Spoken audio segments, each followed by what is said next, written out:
Bueno, ya estamos en la reseña de la jurisprudencia tributaria relevante. Como siempre sostenemos, actúa esta reseña como un semáforo para todos los profesionales para ver cuáles son los grandes criterios que desde el punto de vista jurisprudencial existen en los distintos temas tributarios. Hoy tenemos una reseña realmente muy importante de casos.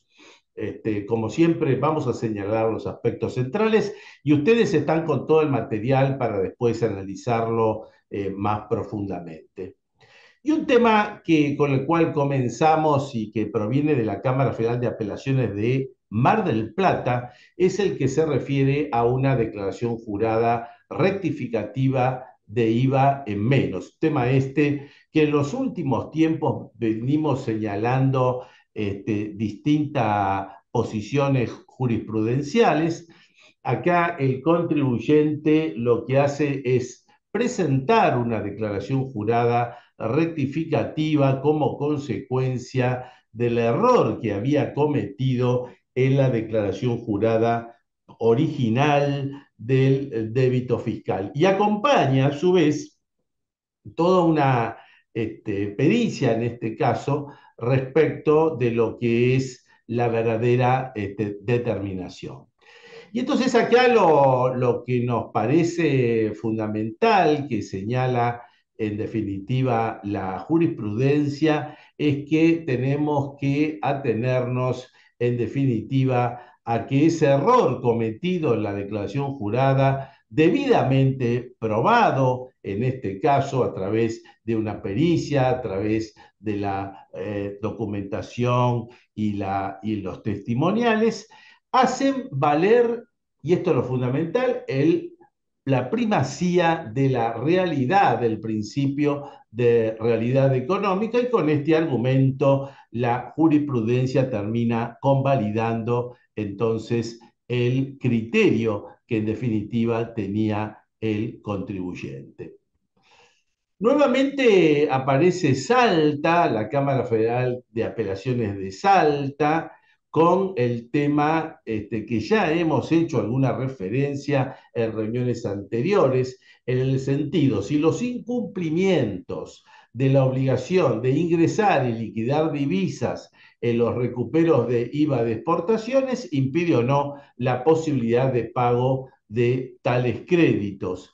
Esto basado en la resolución 4927 de la AFIP, que estableció justamente este requisito y que la Cámara lo convalida como tal, es decir, este es un requisito que necesariamente debe ser cumplido a los efectos de poder terminar este trámite y este pago. Y esta posición está en línea con un caso anterior, que es el de Cuntiembres Arley del año pasado, que también en su momento habíamos señalado. De la Cámara de Apelaciones de la Sala 5 Administrativo Federal, en el caso distribuidora Esteban Echeverría, nos viene este antecedente sobre error excusable, o sea, este tema tan importante del artículo 45. Y acá se estaba discutiendo justamente una determinación del impuesto a los débitos y créditos bancarios. La situación era planteada con anterioridad a la posición que la Corte tomó en el caso Piantoni, y desde este punto de vista, y dado el tema de que podría justificarse el error interpretativo que incurriera la actora, se lo tomó como que existió el error excusable y por lo tanto se revocó la multa del artículo 45. Otro ejemplo de la procedencia entonces del error excusable. El Tribunal Fiscal también nos muestra esta causa Marino Omar, un caso realmente muy interesante porque aquí hay una determinación de oficio que se le notifica al contribuyente. En esa notificación de oficio se hace la reserva del artículo 20 de la ley penal tributaria. Esto luego pasa a consideración del área penal de la administración tributaria y como consecuencia de haberse cambiado las condiciones objetivas de punibilidad, el área penal tributaria y en base a la doctrina Vidal de la Corte dice que no corresponde hacer la denuncia penal. Pero como no se había instruido el sumario, entonces lo que hace la FIP es instruye el sumario, le aplica una multa por defraudación y es aquí entonces donde el Tribunal Fiscal llega a la conclusión que esa multa era nula precisamente por estar en violación con ese artículo 74 de la Ley de Procedimiento Fiscal que nos habla de la simultaneidad que debe necesariamente aplicarse en materia de la determinación de oficio y de las multas resultantes. Bueno, aquí de la Cámara Penal Económico tenemos un caso donde se discuten las multas por omisión de registrar la baja de los trabajadores en relación de dependencia. Estamos viendo varios casos de esto, por lo tanto, sugerimos tener en cuenta el cumplimiento de esta formalidad que es dar de baja a los trabajadores en relación de dependencia. Y aquí entonces lo que dispone el tribunal es que considerando la fecha en que debería cumplirse, de acuerdo a la resolución general de la FIP, esta formalidad de la baja de los trabajadores, a partir de ahí entonces juega los plazos de prescripción correspondientes. De Mendoza nos viene esta causa de la Cámara Federal. Estamos ante un juicio de un embargo ejecutivo, o sea, en una ejecución fiscal. Ahí se traba un embargo como consecuencia del artículo 203 del Código Procesal Civil y Comercial. La contribuyente solicita la sustitución de esa medida cautelar, de ese embargo, y lo hace por un seguro de caución, pero esto es denegado, esto es importante antecedente, es denegado por la Cámara de Mendoza al establecer que al intentar reemplazarse el embargo por el seguro de caución, disminuye la calidad de la garantía y perjudica de esta manera al acreedor, con lo cual se ha rechazado ese pedido de sustitución. Bueno, y aquí tenemos un caso realmente muy interesante, una determinación de oficio. Este es un fallo del Tribunal Fiscal de la Nación que se realiza a un contribuyente. Este contribuyente tiene varios automóviles, varios taxis que explota en forma propia. La administración tributaria le hace una determinación. Para esta determinación se vale de determinadas informaciones, por ejemplo, de la Unión de Propietarios de Taxis acerca de cuánto es la recaudación diaria, se vale del convenio colectivo de trabajo del sindicato de peones respecto de cuál es la remuneración del chofer, y en base a esto procede a hacer entonces la determinación, un caso realmente muy interesante que vale la pena es revocado por el Tribunal Fiscal al interpretar que en esa determinación se tomó una utilización del automóvil en 24 horas y que la prueba, la pericia que presenta el contribuyente es que en la medida que esos automóviles tuvieran una explotación plena de las 24 horas, se producirían otro tipo de situaciones no contempladas en la determinación y por esa razón la revoca el Tribunal Fiscal de la Nación.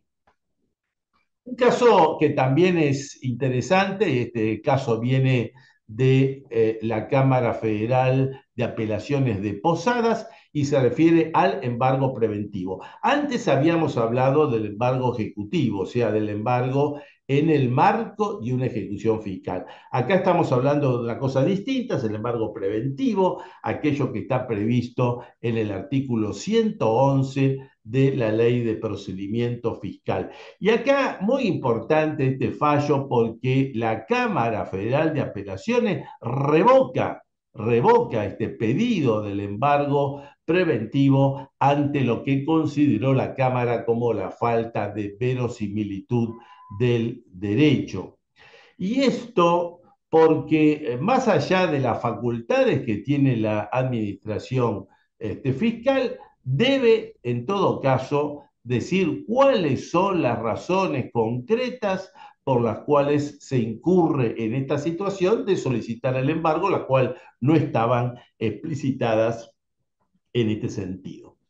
La Cámara recuerda la modificación que ha tenido la ley de procedimientos fiscales, cuando antes decía que el embargo debía ser decretado por los jueces en el término de 24 horas ante el solo pedido del fisco y bajo la responsabilidad de esto, pero bueno, indudablemente, aún así, la responsabilidad de cumplimentar los requisitos de verosimilitud del derecho y el peligro de demora es obviamente un objeto de análisis por parte de los magistrados. Y acá señalamos que en igual sentido la Sala 1 de la Cámara de Apelaciones Contencioso Administrativo Federal también se había expedido. Y fíjense que sobre el mismo tema viene otra resolución, en este caso de Rosario, del 17 de abril reciente, del 2023, justamente sobre el embargo preventivo del artículo 111, donde acá la Cámara sostiene que el organismo de la administración, en realidad lo que había hecho era, se había limitado a sustentar las atribuciones basadas en ese artículo 111, pero no justificó cuáles serían las razones fundadas cuya concurrencia exigía justamente el mismo artículo como requisito para la procedencia. Otro caso interesante entonces sobre el embargo preventivo que está en línea con lo que habíamos señalado anteriormente. Y un caso realmente muy importante, reciente de la Corte, el caso JBS Argentina, donde la Corte en realidad lo resuelve por el artículo 280, pero acá confirma la posición del Tribunal Fiscal y de la Cámara en el sentido de la inaplicabilidad de la multa por defraudación fiscal en el impuesto a las ganancias a las salidas no documentadas. Acá es muy importante señalar este fundamento de la Cámara en el sentido de que las declaraciones, el artículo 46 de la Ley de Procedimiento de Defraudación Fiscal requiere justamente de las declaraciones engañosas. Y esas declaraciones juradas engañosas no son las que están establecidas para el ingreso justamente de las salidas no documentadas que tiene un volante de pago. Es importante señalar también este segundo argumento, que es el argumento del fisco, que fue contrarrestado también por la justicia, vinculado al artículo 15 de la Ley de Procedimiento, pues en realidad dicha norma solo autoriza aplicar la sanción prevista en el artículo 46, o sea, defraudación, en los casos en que los volantes poseyeran omisiones, errores o salvedades. Nada de esto se da en el caso en cuestión, donde obviamente hay una inexistencia de tales volantes. Muy importante la decisión entonces de la Corte en el sentido que no es posible aplicar la defraudación fiscal en el caso del impuesto a las ganancias a las salidas no documentadas.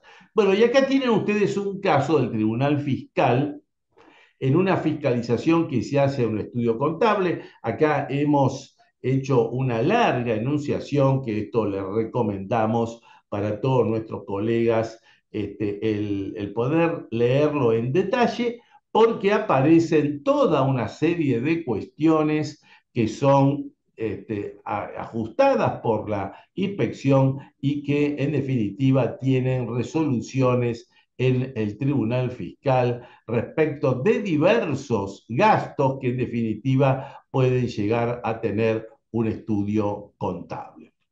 El Tribunal Fiscal, también en la causa médica y cosméticos, dicta una resolución en un caso que hemos visto también algunos antecedentes en cuanto a la recalificación de los préstamos irrevocables, la impugnación de las diferencias de cambio, y aquí la posición del Tribunal Fiscal que ha determinado la revocatoria entonces de esta determinación de la administración tributaria, como nosotros decimos en el mismo sentido, este caso en el mismo sentido de la Corte, en el caso transportadora de energía en el año 2019.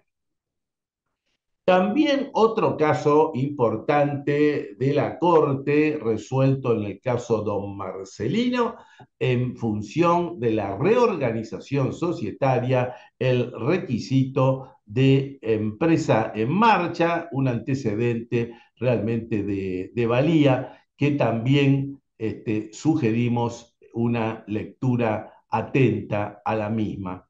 También la Corte, en el caso Vicentín, del 3 de mayo, ha dispuesto la inconstitucionalidad del decreto reglamentario de precio de transferencia. Esto es el decreto 916 del 04, por el cual se eliminó el requisito del sujeto vinculado del exterior exigido por el artículo 15 de la Ley de Impuesto a las Ganancias para que resulte de aplicación el sexto método de determinación de precio de transferencia. Y desde este punto de vista, dice la Corte, que el decreto 916 del 04, por estar afectando a ese principio de reserva legal, resulta entonces inconstitucional. Bueno, seguimos con los casos de reorganización empresaria. Este es el caso Palandrí, Adrián, Tribunal Fiscal. Esta es una reorganización empresaria de una sociedad de hecho. Esta sociedad de hecho estaba compuesto por 5 hermanos, uno de ellos fallece con anterioridad a la fecha de la reorganización y a pesar de eso el Tribunal Fiscal dio válida la reorganización y esto en contra de la tesis fiscal. En el caso Karin Boy, también del Tribunal Fiscal, hay una confirmación del criterio de la FIP respecto de la diferencia de inventario. Como ustedes ven, muchos casos realmente de valía que tenemos en esta última parte. Como también el Tribunal Fiscal resuelve en el caso Cebola una posición donde se discutía la licencia anual no usufructuada, no gozada en el marco de la extinción de la relación laboral, porque había cese laboral, y acá concluye el Tribunal Fiscal en que no se encuentran sujetos al impuesto a las ganancias, habida cuenta entonces de los antecedentes jurisprudenciales que tenemos.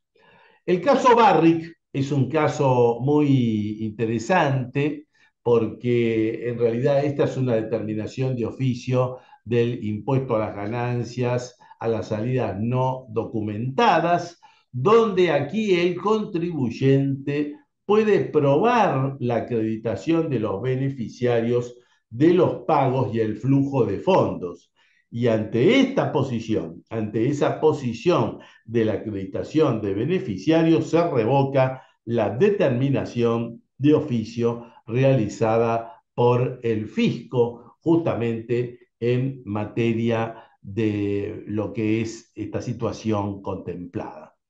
En el caso Pesquera Transantarctic, la discusión es sobre la procedencia de la deducción de diferencias de cambio por saldos deudores de la sucursal de la matriz con operaciones de importación no canceladas, donde acá la posición que toma la Cámara es la procedencia de esa deducción, habida cuenta de que estamos ante una sucursal que configura un establecimiento independiente de la casa matriz y así pudo probarlo el contribuyente en esta defensa. Otro caso también muy interesante para poder ser analizado. Aquí tenemos un rechazo de recurso de apelación interpuesto por la FIP contra una sentencia que admitió la medida cautelar respecto del anticipo del impuesto a las ganancias. Con este tema del anticipo extraordinario de impuesto a las ganancias, vemos que hay una serie de antecedentes que van estableciendo un claro límite a las facultades de lo que es la administración tributaria.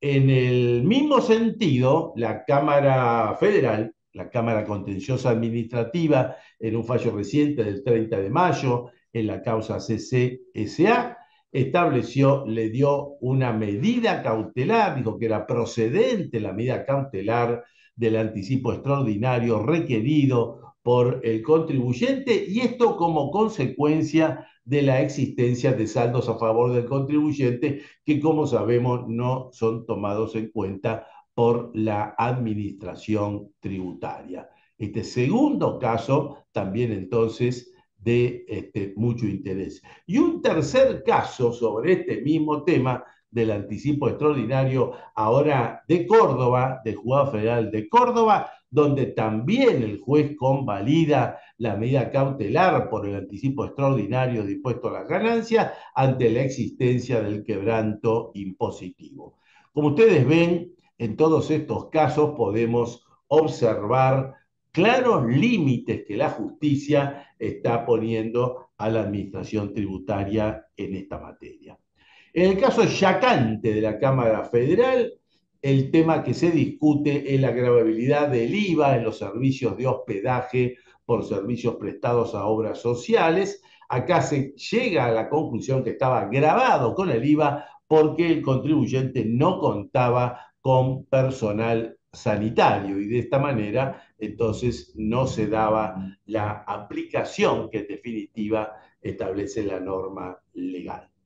Y aquí tenemos un caso de monotributo donde se determina judicialmente por la Cámara de Apelaciones que procede la exclusión del IVA en un caso que se superaba la facturación, el monto establecido por la categoría que en definitiva tenía el contribuyente ante la improcedencia de su argumento respecto de la emisión del comprobante manual. ¿Por qué razón?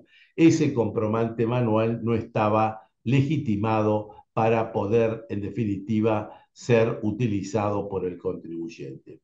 Y otra causa de exclusión del monotributo, este caso ya viene de San Martín, el caso Podetti, donde acá seguimos con una tendencia que habíamos analizado en reuniones anteriores, en el sentido que la ausencia del código de autorización de la imprenta, las facturas emitidas, y la omisión de comunicar dicha circunstancia no configuran para la jurisprudencia causales válidas de exclusión del monotributo, y es más, dice la Cámara que son, a pesar de eso, documentos aptos para reflejar la existencia y magnitud de los hechos o actos con contenido jurídico. Esta posición es similar a la que en su momento habíamos señalado en el caso Bielad de la Cámara de Apelaciones de la Sala 4.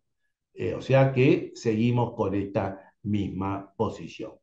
Y también acá destacamos, ya sobre el cierre de la reseña, un caso que nos viene del Juzgado Federal de Comodoro Rivadavia, donde el juez federal en la causa Esteves dispone la inconstitucionalidad del aporte solidario del ACE en razón de su confiscatoriedad por el hecho de haber probado justamente la confiscatoriedad del contribuyente. Muy importante el análisis que hace el juez federal, muy importante la evaluación de la prueba y el carácter tributario que también le está dando al aporte solidario. Este es uno de los casos donde en el interior del país se está avanzando respecto de la inconstitucionalidad del ACE. Y en materia penal tributaria, un caso realmente trascendente, más que todo por la actora, que se da en el caso de Susana Jiménez, en el rechazo del requerimiento fiscal de instrucción por no constituir delito de evasión la omisión de presentar declaraciones juradas del impuesto a los bienes personales. Acá la contribuyente no había presentado la declaración jurada de bienes personales en razón que estaba en una acción de litigio contra la FIP, en una acción declarativa justamente del aporte solidario. La administración tributaria le atribuye una denuncia penal por evasión fiscal, por omisión, por no presentar la declaración jurada, pero la Cámara de Apelaciones de la Sala B termina concluyendo en el sentido que no existe en este caso ningún tipo de evasión, o sea, sigue con la línea general respecto de lo que es la posición mayoritaria, yo diría, en esta materia, si bien este voto es de la mayoría de Romiglio y Bonzón con la disidencia de Hornos. Bueno, hasta acá entonces hemos presentado nuestra reseña de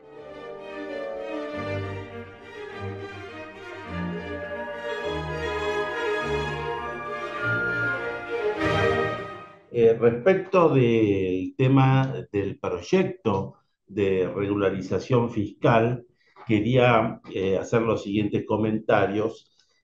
Uno en función de una consulta que nos hace Cecilia Estela Testa y que nos pide la opinión respecto de si el proyecto será aprobado en este año. Bueno, esto es hacer un poco de futurismo, ¿no?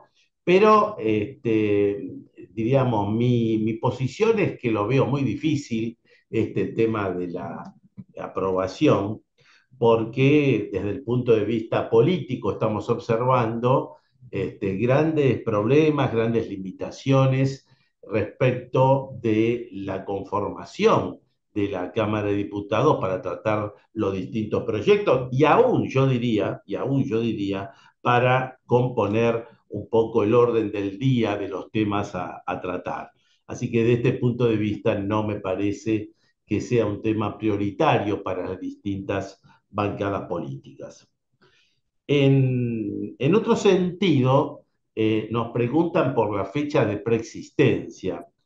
Bueno, respecto de la fecha de preexistencia, a los efectos de la regularización, quería insistir con este aspecto. En el caso de personas humanas y en el caso de sucesiones indivisas, contrariamente a lo que pasaba en proyectos o en normas anteriores, acá estamos tomando como fecha de preexistencia una fecha anterior a la vigencia del régimen. Quiere decir que si esto se llegara a aprobar, supongamos, en el mes de noviembre, los contribuyentes que tuvieran montos no declarados, que tuvieran cuentas bancarias, que tuvieran existencias de dinero, inmuebles, etcétera, hasta esa fecha podrían regularizar, saliendo un poco de lo que es tradicional en esta materia, que es tomar el último año calendario.